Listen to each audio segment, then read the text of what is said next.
करने वाला, शरीरों में रहने वाला, अन्य शरीरों में खोजने वाला, अपनी कल्पना करने वाला कि मैं इस रूप हूँ। यह बहिरात्मा प्राणी अन्य पर्यायों में अपने आप की कल्पना करता रहता है। जिस पर्याय में जाता है वहाँ पर उसको अपना मानता है।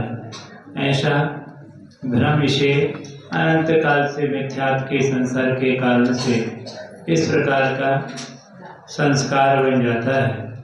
अब यहाँ पर आगे बताते हैं कि अज्ञानी प्राणी कैसी बुद्धि रखता है। जैसे अपने प्रति बुद्धि रखता है शरीर के प्रति, ऐसी दूसरे के शरीर के प्रति भी ऐसी ही अनाथ बुद्धि रखता है। स्वदेह सदृशं दृष्ट्वा परदेह मचेतनम् परात्मा धी परात्माधिष्ठितं मूढ़ा परत्वे नाद्य पश्यति। स्वदेह सादृशं दृष्ट्वा परदेहमचेतनं परात्माधिष्ठितं मूढ़ा परत्वेनाद्य पश्यति।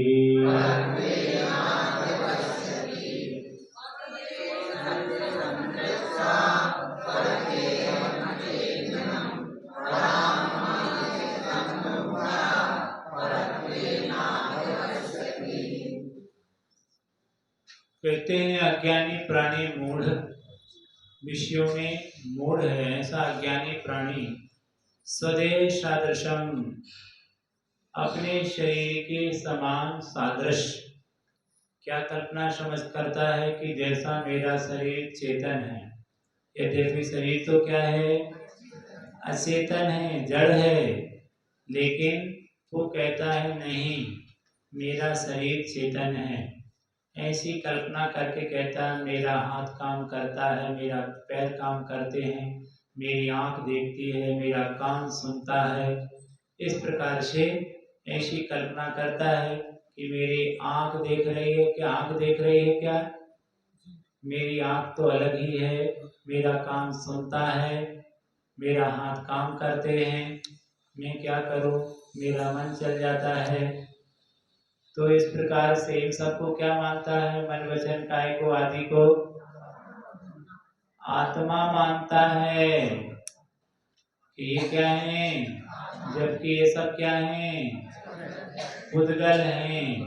मैं क्या करूं, मेरा वचन ही ऐसा है, मेरी वाणी ही ऐसी है, मेरा स्वभाव ही ऐसा है।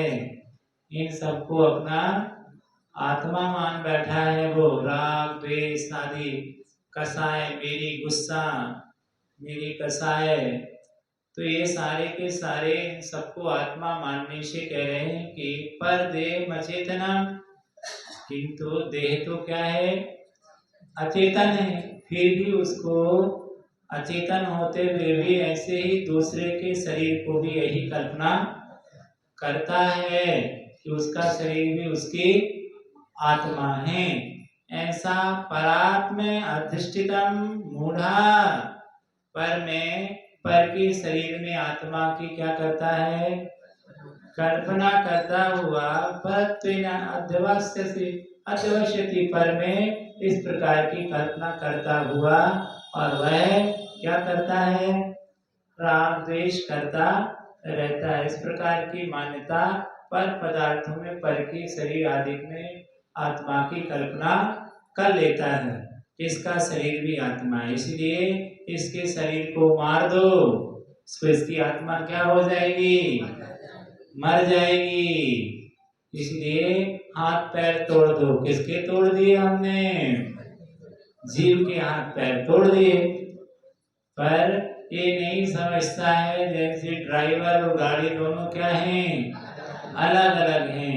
कोई गाड़ी को तोड़ दे तो क्या ड्राइवर के हाथ पैर तोड़ दिए, क्या गाड़ी को क्षति पहुंचा दी, मालिक को ड्राइवर की आपने कुछ भी नहीं बिगाड़ा है।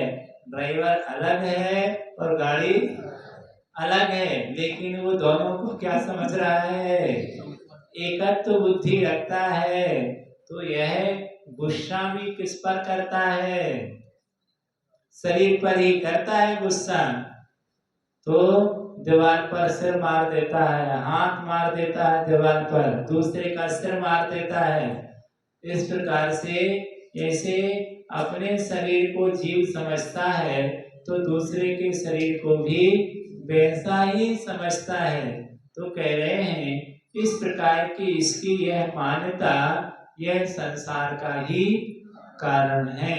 अनंत काल से ऐसी मान्यता रही है। ऐसी मान्यता के कारण ही तन उपजत अपनी तन नसत आपको नासमान। ये मानता रहा है जरा भी मोटा हो गया तो देखो मैं कैसा हो गया हूँ, मोटा हो गया हूँ मैं, अच्छा लगने लगा हूँ। जरा भी दुबला हो गया है तो दुखी होता है कि मैं दुबला हो गया हूँ, पतला हो गया हूँ, मेरा रूप बदल गया है। तो तन की ह्रास और वृद्धि को अपनी वृद्धि और अपना ह्रास समझता रहा कि जो कुछ है यह इसकी मिथ्या अज्ञानता रही। तो कह रहे हैं इस प्रकार से तन उपजत अपनी उपजतान तन नसत आपको नासमान। इसके नाश को अपना नाश, उत्पाद को अपना उत्पाद मानता रहा। तो कह रहे हैं ऐसे ही पर जीवों में यही उसकी कल्पना बनी रही कि यह इससे ही ऐसा हो रहा है। यह शरीर में इस प्रकार की कल्पना होने से यह अनंत संसार का कारण है। देह से राग छूटना बहुत कठिन है, सरल नहीं है। दूसरे से राग छूट जाता है, पत्नी से छूट जाएगा, पति से छूट जाएगा, बेटे से छूट जाएगा, घर से छूट जाएगा, पर शरीर से जो अटैचमेंट है वो बड़ा जबरदस्त अटैचमेंट है। ये तो नहीं करोगे तो छूट जाता है राग। तो बेटी की शादी होगी, धीरे धीरे क्या हो जाएगा, मम्मी पापा से भी राग छूट गया कि नहीं छूटा। तो ये तो क्षेत्र परिस्थिति के कारण ही क्या हो जाता है, भाई भाई से छूट जाता है। लेकिन शरीर के प्रति ऐसा घन संबंध बैठता है कि वो सड़ गल भी जाए फिर भी उसके प्रति राग बना रहता है, त्यागने का भाव नहीं आता है। शरीर से वृत्ति होना बहुत कठिन काम है, सरल नहीं है, क्योंकि जन्म से हम उसी शरीर में रह रहे हैं। शरीर से वृत्ति आना कठिन है। तो कह रहे हैं यहाँ पर यह अज्ञानी प्राणी इस प्रकार से शरीर की सेवा करता रहा, इसी की पुष्टि में लगा रहा कि कैसे स्वस्थ रहेगा, हम कैसे रहेंगे। जरा भी अस्वस्थ होता है तो पीड़ित होता है, दुखी होता है, टेंशन में आ जाता है। अब क्या होगा, अब क्या होगा, बचेंगे कि नहीं बचेंगे, अब जाएगा तो क्या होगा इसका। इस तरह से ये राग का परिणाम होने से, इससे इसका संबंध होने से इस प्रकार की पीड़ा दुख इसे मिलता है।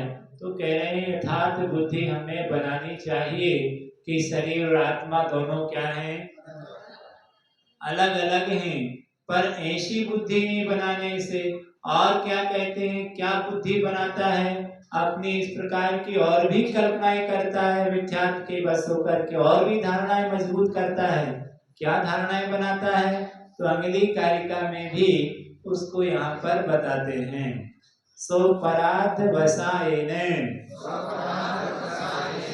देहेषु विदितात्मनां वर्तते विभ्रमः पुंसां पुत्र भार्यादि गोचरः सुपराध वसायने देहेषु विदितात्मनां वर्तते विभ्रमः पुंसां पुत्र भार्यादिगोचरः।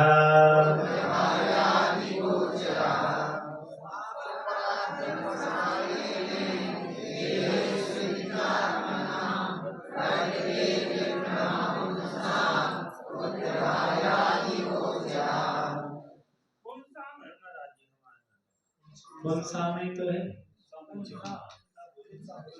पुंसाम।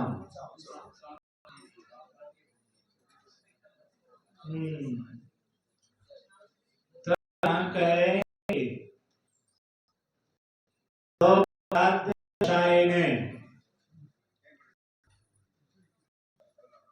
क्या होने से देशु शरीर में अपने और दूसरे के शरीर में और दूसरे के शरीर में क्या माने? यह भी क्या है? आत्मा है। जैसा मेरा शरीर आत्मा है, ऐसा दूसरे का शरीर भी क्या है? आत्मा है। इसीलिए जब आत्मा है इसका शरीर, तो इसको भी क्या करना चाहिए? वैसे ही रक्षा करना चाहिए जैसे हम अपने शरीर की रक्षा कर रहे हैं। जैसा अपना प्यारा शरीर है, ऐसा इनका शरीर को ही इतना ही प्यारा है। इसलिए हमें क्या करना चाहिए? उसकी रक्षा करना चाहिए। तो अपने ही जैसा उसको भी समझता है। कुछ लोग जो है, एक व्यक्ति मिला, कुत्ता मर गया, कुत्ता मर गया तो बोले मनुष्य जैसे शरीर की हमने क्या की? उसकी दाह संस्कार। क्योंकि क्या समझते हैं कि शरीर हमारा शरीर है, उसका शरीर भी है। ऐसे देह बुद्धि से यह संसारी प्राणी इसमें इस प्रकार की कल्पना अविद्तानाम अविदित माने अज्ञानी प्राणी, जिन्हें पता नहीं है कि आत्मा क्या वस्तु है। ऐसी कौन सी वस्तु है जो पूरे शरीर में दिखाई देती है, ये पूरे शरीर को क्या करती है? संचालित करती है, सलाह रहती है, दिखाई नहीं देती है, पर वो इसमें रहती है। पर यह अज्ञानी प्राणी उसको नहीं समझ रहा है कि शक्ति है जो दिखाई नहीं देती है, पर अपने कार्य रूप से वह हमारे अनुभव में आती है। लाइट किसी ने देखा क्या? किसी ने नहीं देखा। देखा किसी ने करंट को? कैसा होता किसी ने देखा हो?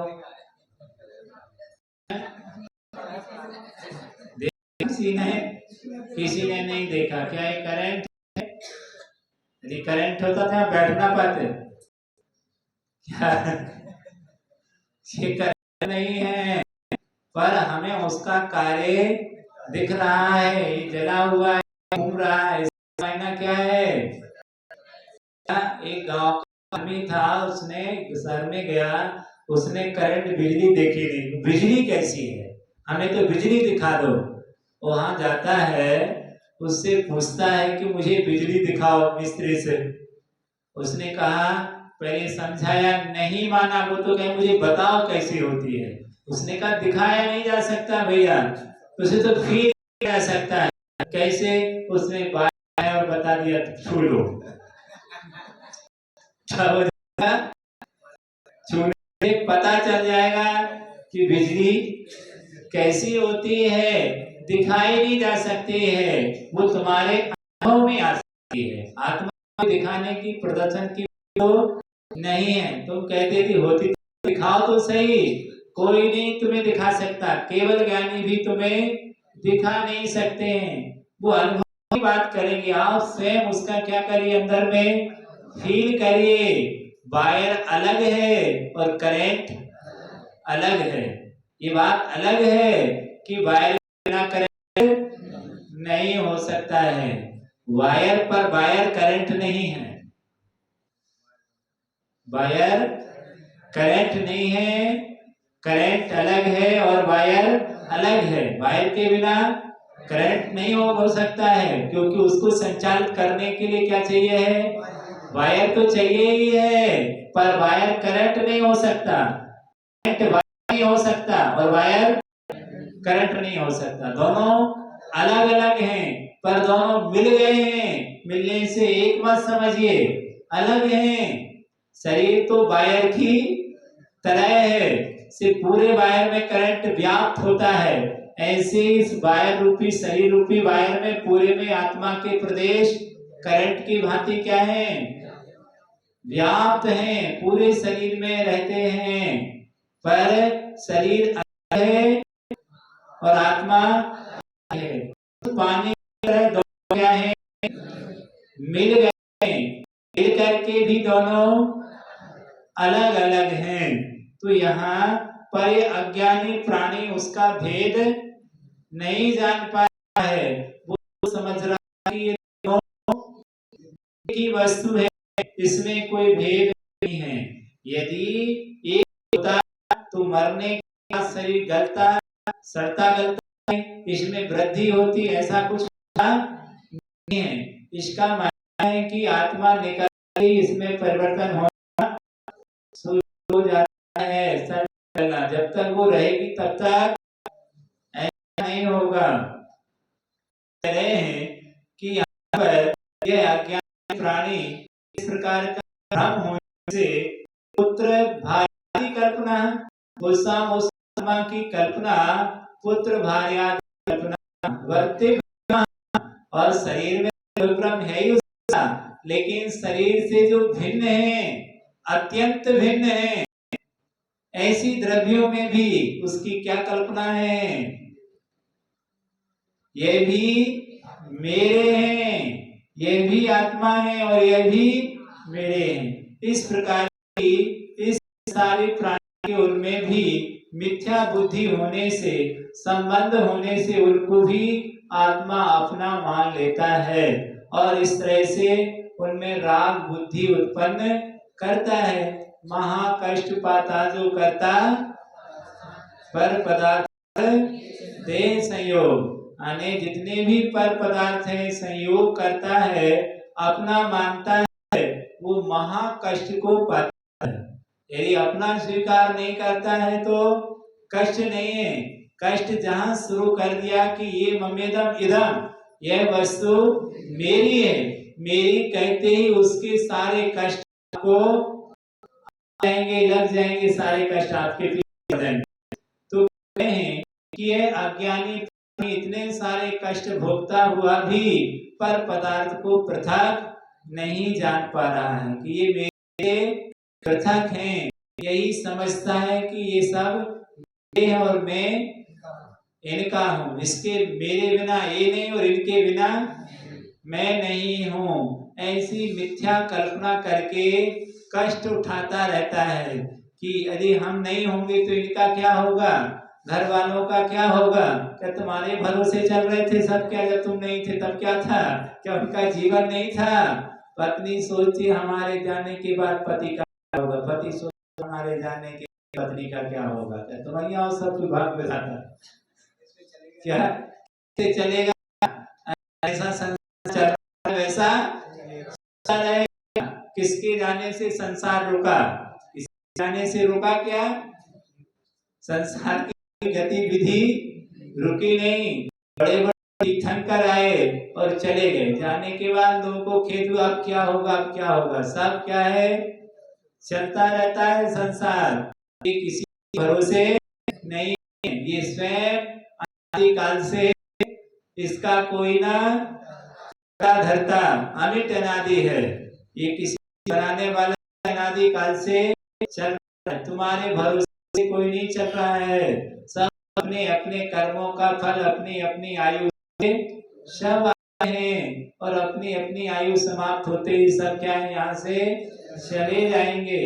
तो कह रहे हैं ऐसा समझता नहीं है अज्ञानी प्राणी, मिथ्यात्व का यही सबसे बड़ा कारण है कि उसको जगत का कर्ता धर्ता स्वयं को स्वीकार करता है कि मेरे बिना ये परिवार चल नहीं सकता, मैं ही सबका कर्ता धर्ता हूँ, इसलिए मैं घर परिवार को छोड़कर आत्म कल्याण के मार्ग पर नहीं जा सकता। ऐसी बुद्धि बनी हुई है और यह बुद्धि उसे संसार में क्या करती है, भटकाती रहती है, सोचता रहता है निकल जाऊं लेकिन निकलूं कैसे। तो कह रहे हैं इस प्रकार ये अज्ञानता मोह के कारण से, बंधन का कारण होने से, इस प्रकार का वह मिथ्यात्व के कारण, भ्रम बुद्धि के कारण उस बंधन में क्या है, बंध जाता है। राग का बंधन बहुत बड़ा बंधन माना जाता है, इससे बड़ा बंधन दो नहीं होता है। राजा ने आक्रमण कर दिया किसी दूसरे राजा ने, बहुत बड़े बड़े वीर, तो राजा ने सोचा कि कैसे आक्रमण करें, कैसे हम रक्षा करें देश की। तो उसने अपने मंत्रियों से की वार्तालाप की, उसने सब विचार किया कि एक बहुत बड़ा पहलवान हमारे राज्य में क्या है, कैद है। उस जो राज्य में कैद है बहुत बड़ी शक्ति रखता है। तो राजा को अभी तक उसकी शक्ति का पता नहीं था, कितना बड़ा शक्तिशाली है। बोले निकालो उसके लिए, देखे तो जरा कितनी शक्ति। लोगों ने कहा यह व्यक्ति पूरे देश में भगवान बन सकता है, यही दुख से बचा सकता है, और कोई दुख से बचाने में अर्थ नहीं है। और कहते हैं उसके बुलाया गया, जब हमने बुलाया गया, पूछा गया कि तुम क्या ऐसा कर सकते हो, तो उसने कहा ये तो हमारे लिए सामान्य सी बात है, आप क्या कहते हैं, ये तो पल में कर सकते हैं। जैसे जंजीरों से कैद था ऊपर से नीचे तक, तो उससे जंजीरों से मुक्त करने का आदेश दिया, तो कहा कि जंजीरों को खोलने की जरूरत नहीं है। जंजीरों से बंधा हुआ है और कह रहा है जंजीरों को खोलो मत, इन जंजीरों को स्वयं ही क्या करता हूँ, तोड़ता हूँ। उसने बिना खुलवाए राजा के सामने जंजीरों को झटका दे करके क्या कर दिया, तोड़ दिया। ये दृश्य देख करके राजा हैरान हो गया कि इतना बड़ा शक्तिशाली होकर, इतनी सामर्थ्य होकर के कि जो जंजीरों को तोड़ सकता है, मुक्का मार के दीवार को तोड़ सकता है, भाग सकता था, लेकिन अभी तक ये बताओ तुम भगे क्यों नहीं यहाँ से? इतने दिन से तुम इस जेल के दुख क्यों भोग रहे हो? ये आपके सामने छोटे मोटे सैनिक जो है, सिपाही हैं, इनके द्वारा तुम पीड़ित रहे, इनके द्वारा ताड़नाएं देते रहे, इनको तुम फूंक दो तो उड़ जाएंगे, तुम्हारे सामने कुछ भी नहीं लगते हैं, फिर भी तुम इतने दिन से इन सबके दुखों को भोगते रहे, क्यों नहीं भगे? भाग जाना चाहिए था। उसने जवाब दिया लायक था कि राजा बात हमारी अपनी थी, मैं तो भाग सकता था छोड़कर, लेकिन मैं भाग जाता तो मेरी माँ को, मेरी पत्नी को, मेरे बच्चों को पकड़ कर क्या कर देते, इसलिए राग के बंधन खतरनाक है। इतना पहलवान होकर के भी इतने बड़े कष्ट को भोग रहा है। ऐसी ये सारे प्राणी है, अनंत होकर भी अनंत दुख बना हुआ है, बहुत बड़ी सामर्थ्य शक्ति रखता है, लेकिन सामर्थ्य शक्ति को भूला हुआ है कि मेरे में तो क्या, हम शेर होकर भी बिल्ली को स्वीकार कर लिया, पर पदार्थों को स्वीकार करने से भगवान होकर भी शैतान स्वभाव स्वीकार किया है, उसी शैतान स्वभाव को अपना स्वरूप मान बैठा है और पराधीन जीवन जी रहा है कि उसके बिना हम जी नहीं सकते। ये तो मिथ्यात्व है, कौन किसके बिना नहीं जी सकता, अभी भी यही धारणा बनी हुई है। कोई किसी के सहारे नहीं है, ये यहाँ कह रहे हैं। हमारी आत्मा ही हमारे लिए क्या है, शरण है। ये बात, यह दृष्टि, यह भाव एक सम्यक दृष्टि के अंतर आता है। ऐसा भाव हमें सतत आना चाहिए। पुत्र भाई बंधु आदि के राग में रहकर हम अनंत संसार को हमें नहीं बढ़ाना चाहिए, पर यह मिथ्या दृष्टि की इस प्रकार की कल्पना संसार में और भटकाती रहती है। तो इसी को और आगे हुए आचार्य महाराज कह रहे हैं ऐसी कल्पना से ही उसे संसार मिला। तो ऐसे बार बार ये कहने से ये भाई बंधु मेरे हैं, पति पत्नी मेरे हैं, ये जो मेरापन है संसार की वस्तुओं में, ये अविद्या का संस्कार है। और आचार्य महाराज कह रहे हैं इतना दृढ़ संस्कार तुमने बना लिया है कि सपने में वही देखते हो जिसके तुमने क्या बना लिए हैं, दृढ़ संस्कार बना लिए हैं। पक्का विश्वास कर लिया है कि हमारी रक्षा करने वाला कौन है, कौन है रक्षा करने वाला?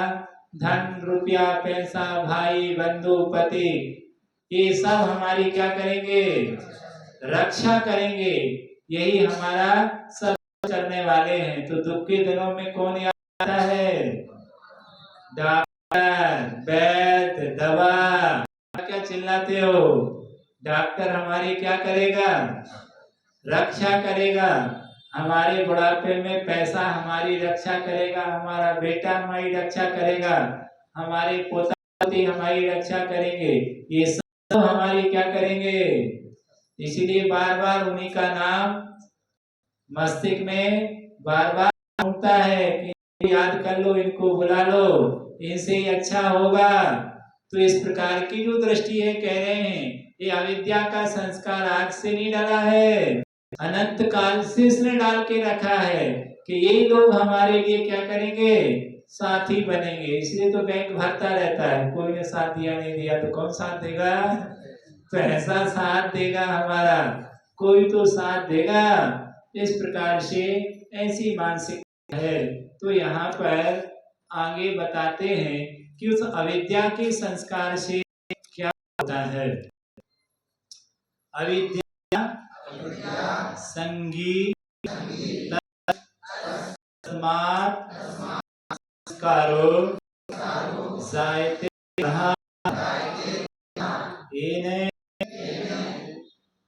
लोकांग लोको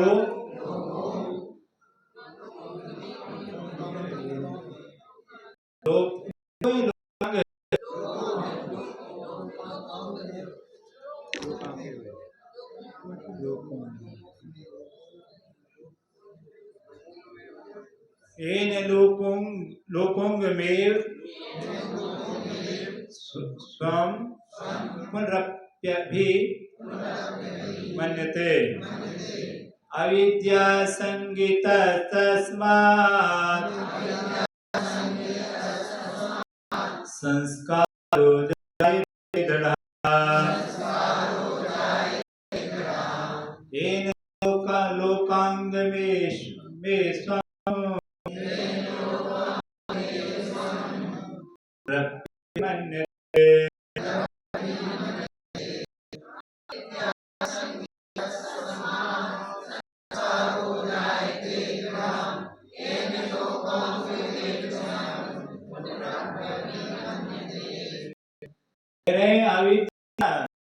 संगीत दृढ़ संस्कार हो गया अविद्या का, अज्ञानता का। तस्मात् संस्कार हो जाते दृढ़, यह संस्कार दृढ़ हो गया है। क्या करने से? बार बार ये माला फेरने से ही मेरी क्या करेगा, रक्षा करेगा, रक्षा करेगा, रक्षा करेगा, द्वारा ही मेरी रक्षा होगी।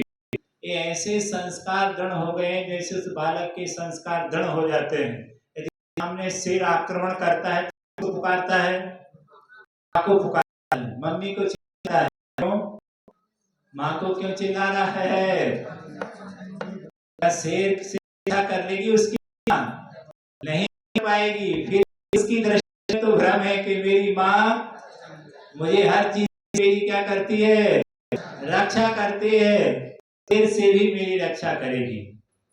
जिस प्रकार उस बालक का संस्कार हो गया है, माँ से संसार उसकी कोई करने वाला नहीं समझता है, हर बात में माँ को पुकारता है।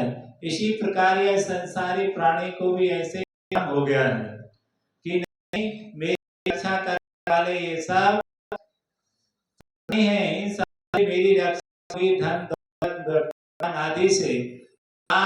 इसी संग्रह में लगा हुआ है, भले पता नहीं इसका उपयोग क्या होगा क्या नहीं होगा, पर रात में इस प्रकार के खोटे संस्कार होने से ही वह इसमें ही लगा रहता है, इसके ही संग्रह में लगा रहता है। ये मेरी रक्षा होगी, धर्म से मेरी रक्षा नहीं होगी। खुश किससे होता है? जाते हुए बेटे को देखकर खुश होता है कि दुकान में बेटे को देखकर खुश होता है? किससे खुश होगा? महाराज के संगे चला जाए सो खुश हुए, खुशी होगी बेटा कमा के आएगा तो बड़ा खुश होता है, तो कहते हमें तो मुनि बनना है, वो शादी कराएगा बड़ी खुशी होगी, शादी कराएगा। देखो इसमें हमारी कुल की क्या है? है महाराज बन जाओगे क्या होगा? कुछ नहीं होगा। धर्म मंदिर जाते हुए, दान देते हुए, उपवास करते हुए खुशी नहीं है, धन रुपया पैसा कमाते हुए खुशी होती है। इतना सारा पैसा इसने एक महीने भर में इतना सारा कमा लिया है, इतना सारा दान दे दिया, इसकी खुशी नहीं है। तो कह रहे हैं यही अविद्या का संस्कार पड़ा हुआ है कि उसके लिए सोचता है मुनि कौन बन जाए, बाजू वाले को बेटा, हमारा बेटा तो कलेक्टर बन जाए। तो क्या है? यही अविद्या का संस्कार है। संसार की ओर बढ़ जाए, संसार मार्ग की ओर तो खुशी होती है, और मोक्ष मार्ग की ओर बढ़ जाए तो दुख होता है। ये कैसे संभव होगा? तो अविद्या का संस्कार है। ये अविद्या के संस्कार से ही अनंत काल से अविद्या के संस्कारों के ये संसारी प्राणी संसार की वृद्धि में लगे हैं और इसी को अपना विकास समझते रहे, मोक्ष मार्ग को अपना विकास नहीं समझा, स्वयं संसार की वृद्धि में लगे रहे। और जो भी आया उन्हें यही पाठ पढ़ाया कि तुम भी क्या करो, हमने कराई शादी तो तुम भी करो, तुम भी भुगतो बेटा ऐसी सजा।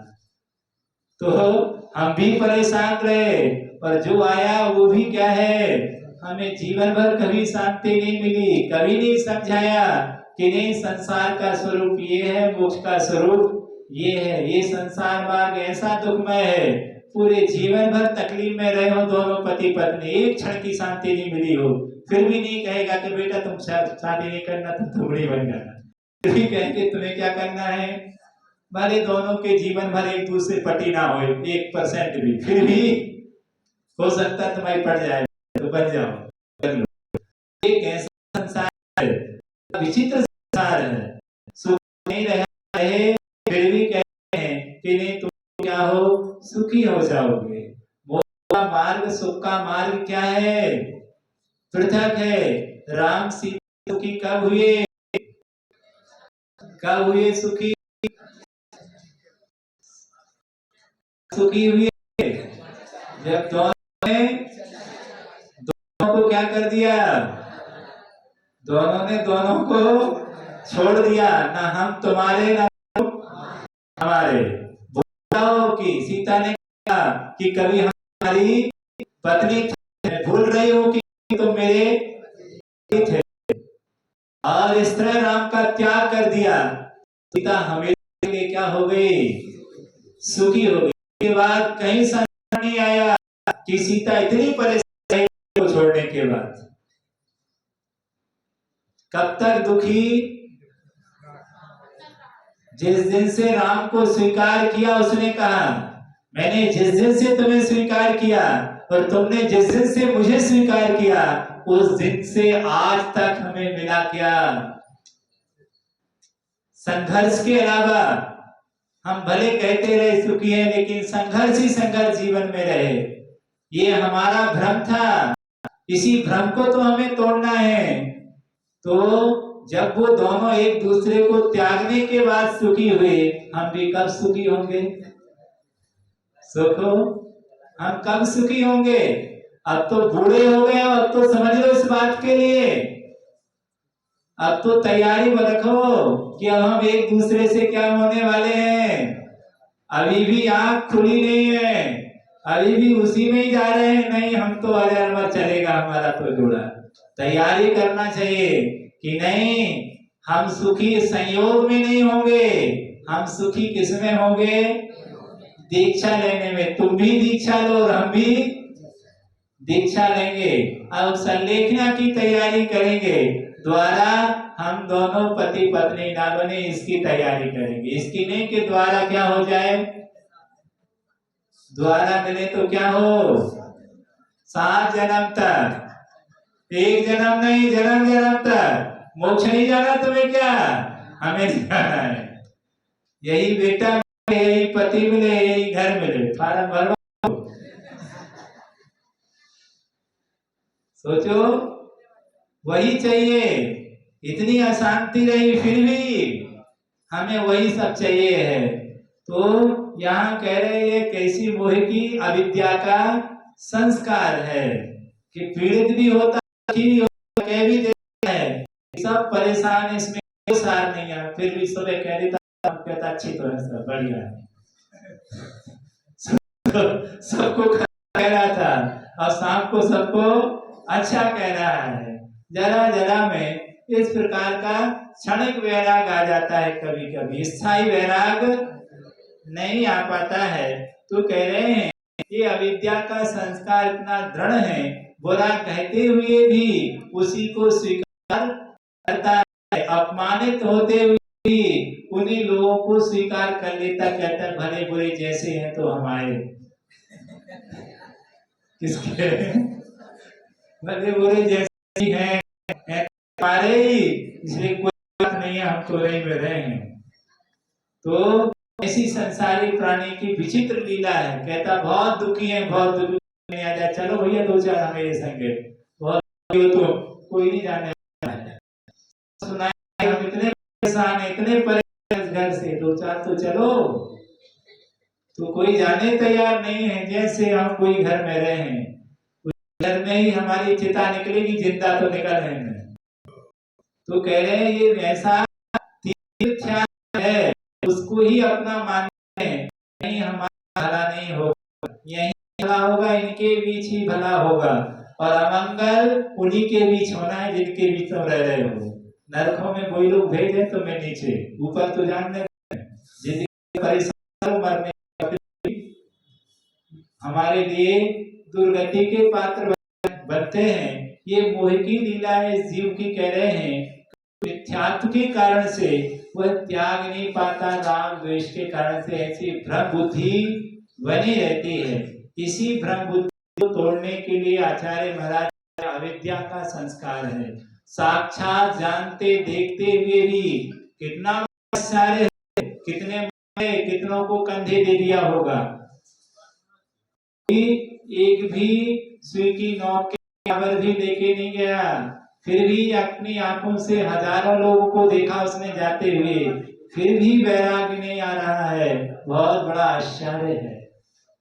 यही अविद्या का संस्कार है। कैसा दृढ़ अविद्या है, कैसे खोटे संस्कार बन गए हैं। शरीर आत्मा एक है, और ऐसा करके परिवार उस घर में रहता है।